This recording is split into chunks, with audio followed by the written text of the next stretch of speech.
সন্ধ্যা 6টা থেকে 9টা পর্যন্ত বন্ধ থাকে, এখন আবার 10টা থেকে বন্ধ হয়, দিনের 2টা বাজে বন্ধ থাকে। সারাদিনও যায় গ্যাস দিতে পারি না। মালিকের ফোন দিয়ে কোম্পানি কয় আমরা যাই না, 500 টাকা গাড়ি জমা।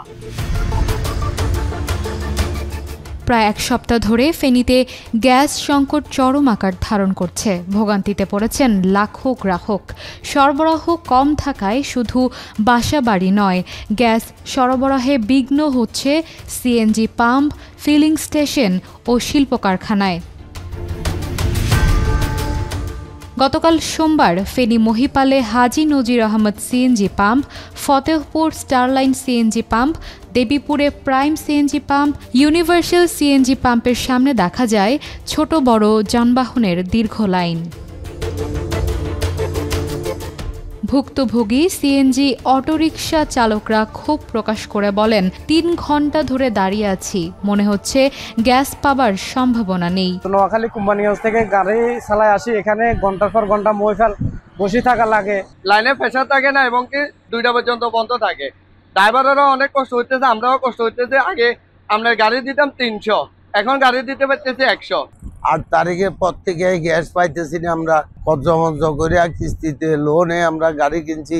এখানে যে পরিমাণে গ্যাস দেওয়ার কথা ছিল এরকম পরিমাণে গ্যাস নাই। একটা গাড়ি সকাল ভোরে আসে, এখন 12টা পর্যন্ত থাকে বা 2টা পর্যন্ত থাকে, বা সারাদিনও যায় গ্যাস দিতে পারি না। সকাল 7টা বাজে আসছি, এখানে বসছি, এখনো কোনো প্রেসার পাই না। মেশিন স্টার্ট দিয়ে বন্ধ হয়ে যায়, মেশিন স্টার্ট দিয়ে বন্ধ হয়ে যায়। এখন আগে আমরা মেশিনগুলো স্বাভাবিক থাকতো PSI 28 থেকে 29, এখন আমরা পাইতেছি 3 থেকে 4। এটা দিয়ে আমরা পাম্প চালাতে পারতেছি না। গত 8 তারিখ থেকে বড় আকার ধারণ হয়েছে। এখন আমরা মেশিন, আমাদের এখানে ফতেপুর পাম্পে 2টা মেশিন আছে, একটা মেশিন কন্টিনিউ বন্ধ থাকে। গায়ে চালাইলে আমরা জমা টাকাও মনে করেন পুরো হয় না। এদিকে সাংবাদিকদের সাথে গ্যাস সংকটের বিষয়ে কথা বলতে রাজি হননি Bakhrabad gas transmission company limited Feni কার্যালয়ের সংশ্লিষ্টরা। এই গত 15 দিন যাবৎ এটি তীব্রতা অনেক বেশি বাড়ছে, যে কারণে আমাদের ইন্ডাস্ট্রি থেকে শুরু করে যে সিএনজি স্টেশনগুলা গ্যাস সংকটে ভুগছে, যার কারণে আমাদের গ্রাহকরা স্বাভাবিক সেবা থেকে ব্যাহত হচ্ছে। যাত্রীদের ভাড়া বাড়তেছে এবং অর্থনীতিতেও ব্যাপক ভাবে এটা প্রভাব বিস্তার করবে। ফেনীতে রয়েছে 13টিরও বেশি সিএনজি ফিলিং স্টেশন।